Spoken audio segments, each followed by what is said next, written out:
Thank you, the speakers, for the hosts, to give us this opportunity to express our opinion about these attacks, these structural attacks by the European Parliament, which, as the president of the group of friendships has said, are not new, but are structural and have been happening for years, the intensity of which continue to escalate. So the European Parliament gives itself the right to instruct our kingdom through resolutions, which we know that are not binding, but has effects on the relations between the Moroccan Parliament and the European Parliament. I want to give a number of informations as protectors and defenders of victims' rights, as people who defended the rights of these victims in courts, in media conferences, so that we can communicate with everyone, to the public opinion, about the nature of these files and cases and what happens inside these sessions, and whether these court sessions were just or unjust. The victim of the convicted Bouheshrin, he's no longer convicted. He is a person who committed sexual crimes against 12 female journalists. We have 56 video tapes documenting these crimes. The convicted Mr. Bouheshrin, sadly, these court sessions were held in secret, which is the right of the convicted as well. That is because there are some details that must be kept in secret to protect the rights of the victims. We had a long, I had a long intervention I wanted to tell here, but 6 minutes will not be enough to talk about all three cases that were included in the European Parliament's resolution.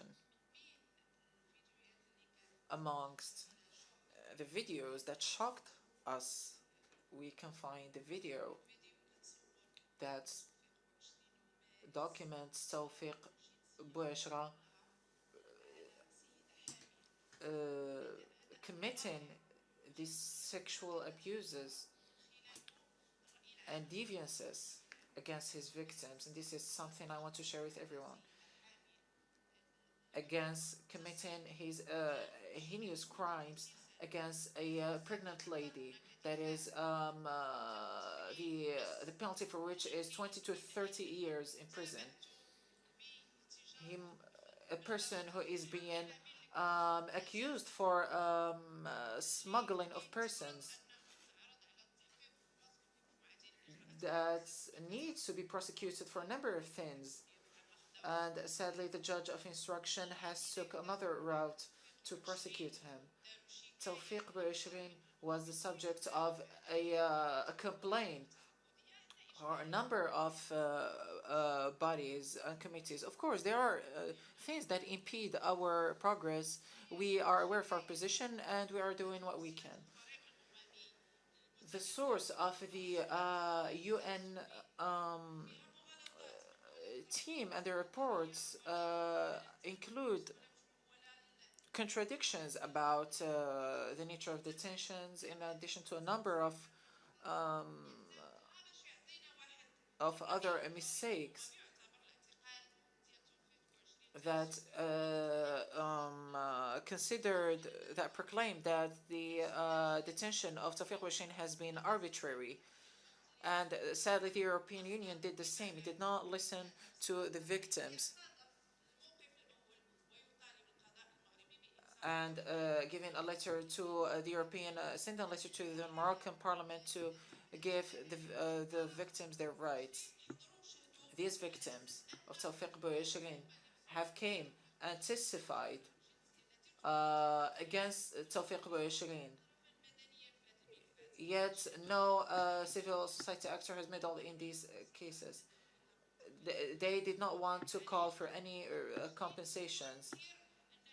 Given the fact that Tawfiq Bashireen denies these tapes, these videos, and denies being the perpetrator of these crimes.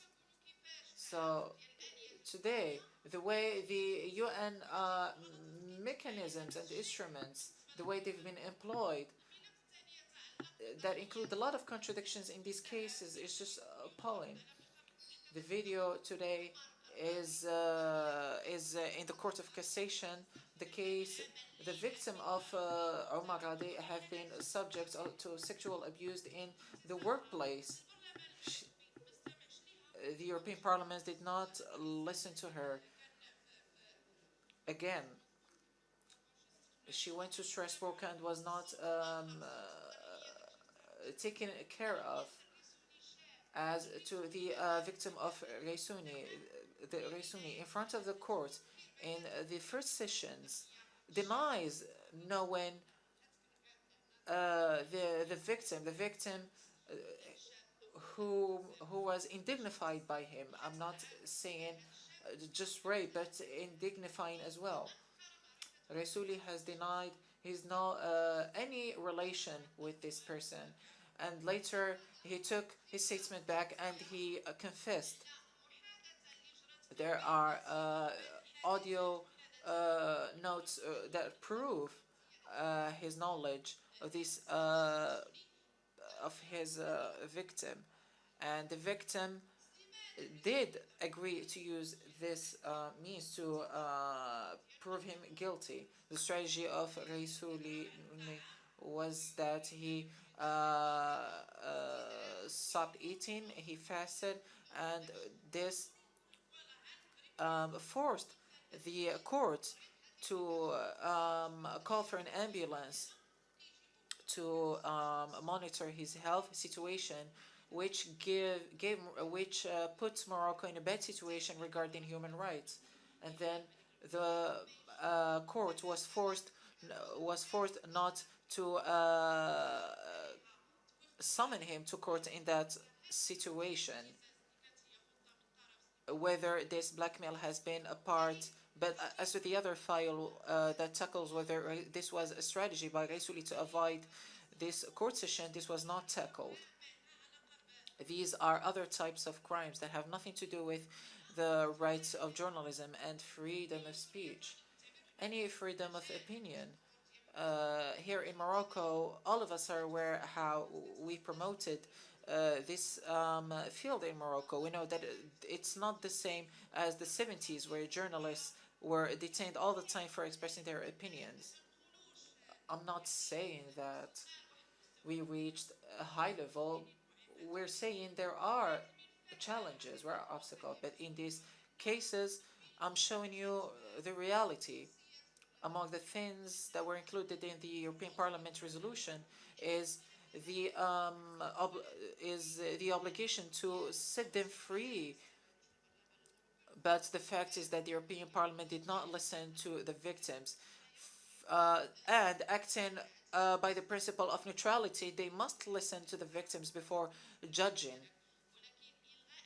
But if you just cancel their voices, if you just mute them, if you don't take their opinions under consideration, it makes us consider these resolutions as a double offense against Morocco. And we consider these resolutions political harm to be inflicted upon the Kingdom of Morocco. According to the Social and Political Rights Agreement and the European Charter for Human Rights, and in addition to the work with the Organization of Cooperation and Security in Europe, that just one last point, because this is important. It has to do with the European Parliament giving instructions to Morocco to set criminals free, people who breach the law, the national law.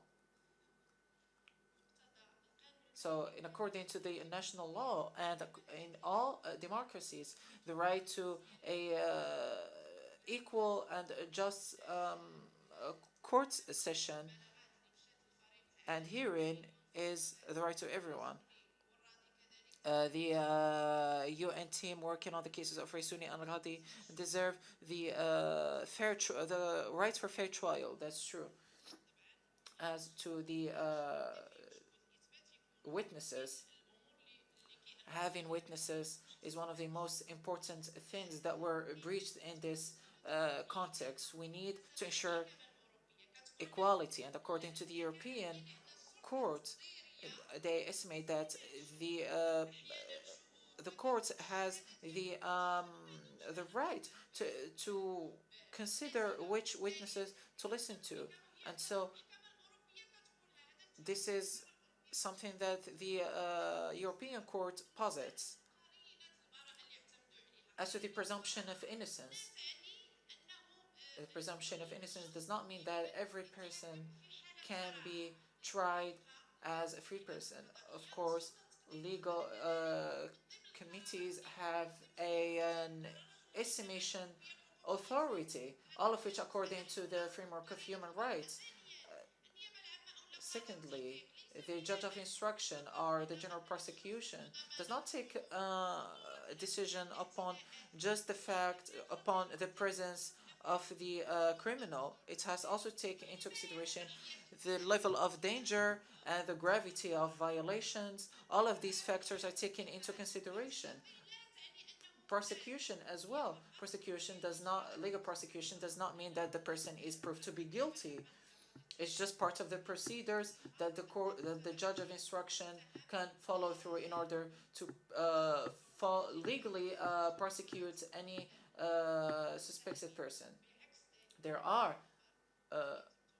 The fact is that these guarantees have not been provided for the victims that were treated badly and defamed and insulted and hurt inside these institutions. They were hurt in their personal lives, so much so that a victim died as she was giving birth due to the deterioration of her mental state.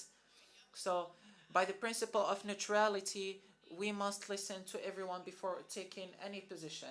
Thank you very much. قبل ما تخرجوا ما تنسوش تابوناو في العشان يوتيوب وبارطاجيو الفيديو وديروا جيم وتابعوا الدار على مواقع التواصل الاجتماعي.